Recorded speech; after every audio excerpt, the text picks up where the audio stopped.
Ada sedikit cerita. Ada seorang pembuat jam tangan yang bertanya kepada jam tangan yang dibuatnya. "Hai jam, apakah kamu sanggup untuk berdetak selama 31.104.000 kali selama setahun?" "Hah? 31 juta? Mana mungkin, saya nggak sanggup sebanyak itu," jawab jam itu. Pembuat jam itu pun bertanya, "Ya sudah, kalau begitu 86.400 kali saja dalam sehari." "Gila benar, itu masih susah bagi saya. Dengan jarum yang hanya seramping ini, yang pasti tidak sanggup sebanyak itu," kata si jam itu. Pembuat jam bertanya kembali, "Bagaimana kalau sekarang 3.006 kali saja dalam 1 jam?"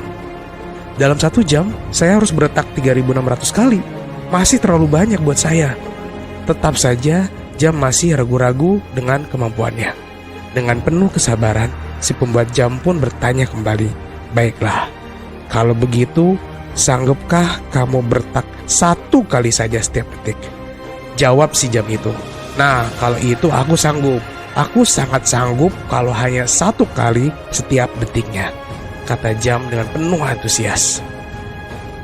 Maka setelah selesai dibuat, jam itu berdetak 1 kali setiap detik. Tanpa terasa detik tiap detik terus berlalu, dan selama setahun, jam itu tak sadar bahwa ia sudah berdetak sebanyak 31 juta kali.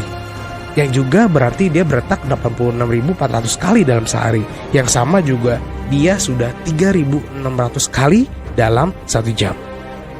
Sahabatku, kita itu merasa tidak mampu, merasa sulit, merasa tidak mungkin karena kita membayangkan semuanya itu dalam satu waktu.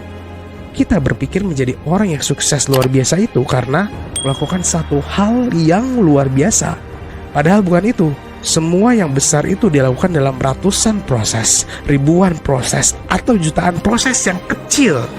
Dan dari hal yang kecil itu menjadi perubahan besar dalam hidup kita.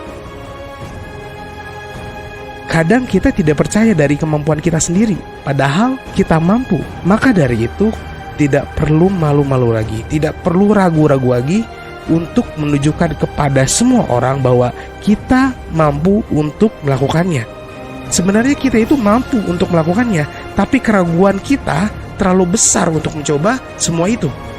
Coba kalian lakukan sesuatu hal yang lebih kecil dahulu. Kamu akan bisa mencapai impian kamu. Yang kamu pikir itu tidak ada yang mustahil untuk bisa dicapainya. Yang kita perlukan hanyalah percaya dengan diri kita sendiri. Percaya bahwa kita mampu, sanggup, dan berani melawan rasa keraguan di dalam hati kita. Dan pada akhirnya, kita pasti bisa.